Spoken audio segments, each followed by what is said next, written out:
ఈరోజు సీరియల్ అత్యంత ఉత్కంఠభరితమైన మలుపు తిరిగింది. ఒకవైపు కన్నతల్లి ప్రాణం, మరోవైపు పుట్టబోయే బిడ్డ భవిష్యత్తు. ఈ రెండింటి మధ్య నలిగిపోయిన దీప చివరకు ఒక కఠిన నిర్ణయం తీసుకుంది. అసలు ఈరోజు ఎపిసోడ్లో ఏం జరిగింది? డాక్టర్ చెప్పిన ఆ నిజమేంటి? పదండి చూసేద్దాం. ఎపిసోడ్ ప్రారంభంలోనే కార్తీక్ తీవ్రమైన కంగారులో కనిపిస్తాడు.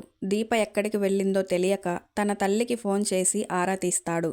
కానీ దీప ఇంటికి రాలేదని తెలియడంతో కార్తీక్ టెన్షన్ రెట్టింపు అవుతుంది. సరిగ్గా అదే సమయంలో హాస్పిటల్ నుండి ఫోన్ రావటంతో కార్తీక్ ఊపిరి పీల్చుకొని వెంటనే అక్కడికి పరుగులు తీస్తాడు.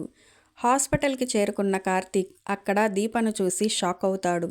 అత్తయ్యకు టాబ్లెట్స్ వాడితే సరిపోతుందని డాక్టర్ చెప్పారు కదా, మరి ఇంత అర్జెంటుగా ఇక్కడికి ఎందుకు వచ్చావు అని ప్రశ్నిస్తాడు. అప్పుడు దీప కన్నీరు మున్నీరవుతూ అసలు నిజాన్ని బయటపెడుతుంది. టాబ్లెట్స్ వాడితే అమ్మ బతకదు బావా, ఆపరేషన్ చేయించాల్సిందే అంటూ అసలు ట్విస్ట్ ఇస్తుంది. ఆ ఆపరేషన్ సక్సెస్ అవ్వాలంటే ఒక కఠినమైన త్యాగం చేయక తప్పదని తెలిసి కార్తీక్ కూడా కుమిలిపోతాడు. నా కూతురు తన చెల్లి కోసం ఎదురు చూస్తోంది, ఇప్పుడు తనకి నేను ఏమని సమాధానం చెప్పాలి అంటూ కార్తీక్ ఆవేదన చెందటం ప్రేక్షకులను కన్నీరు పెట్టిస్తుంది. చివరకు కన్నతల్లి ప్రాణాల కోసం దీప తీసుకున్న నిర్ణయానికి కార్తీక్ భారంగా ఒప్పుకుంటాడు. వీరి నిర్ణయం విని డాక్టర్ ఆశ్చర్యపోతారు. అత్తగారి ప్రాణం కోసం బిడ్డను వదులుకుంటారా అని షాక్ అవుతూనే ఈ నిజాన్ని ఫ్యామిలీ మెంబర్స్ అందరికీ చెప్పటం నా బాధ్యత అంటూ డాక్టర్ ఇంటికి బయలుదేరతారు. వారి వెంటే కార్తీక్, దీప కూడా వస్తారు. డాక్టర్ హఠాత్తుగా ఇంటికి రావటంతో జ్యోత్స్న గుండెల్లో రైళ్లు పరిగెడతాయి. తాను అసలైన కూతుర్ని కాదనే నిజం డాక్టర్కి తెలిసిపోయిందా, ఆ విషయాన్నే అందరికీ చెప్పడానికి వచ్చారా అని భయంతో వణికిపోతుంది. కానీ ఇక్కడే కథ ఊహించని మలుపు తిరిగింది.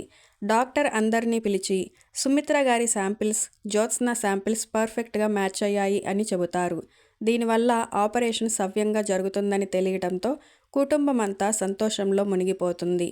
కానీ ఆ సంతోషం వెనుక ఉన్న అసలు రహస్యం ఎప్పుడు బయటపడుతుందో చూడాలి. చూసారుగా దీప త్యాగం, డాక్టర్ ఇచ్చిన ట్విస్ట్తో ఈరోజు ఎపిసోడ్ ఎంతో ఎమోషనల్గా సాగింది. మరి మున్ముందు దీప జీవితం ఏ మలుపు తిరుగుతుందో తెలియాలంటే వేచి చూడాల్సిందే. మరిన్ని లేటెస్ట్ సీరియల్ అప్డేట్స్ కోసం మన ఛానల్ని ఇప్పుడే సబ్స్క్రైబ్ చేసుకోండి. ఈ వీడియో మీకు నచ్చితే లైక్ చేయండి. మీ అభిప్రాయాన్ని కామెంట్ రూపంలో తెలపండి.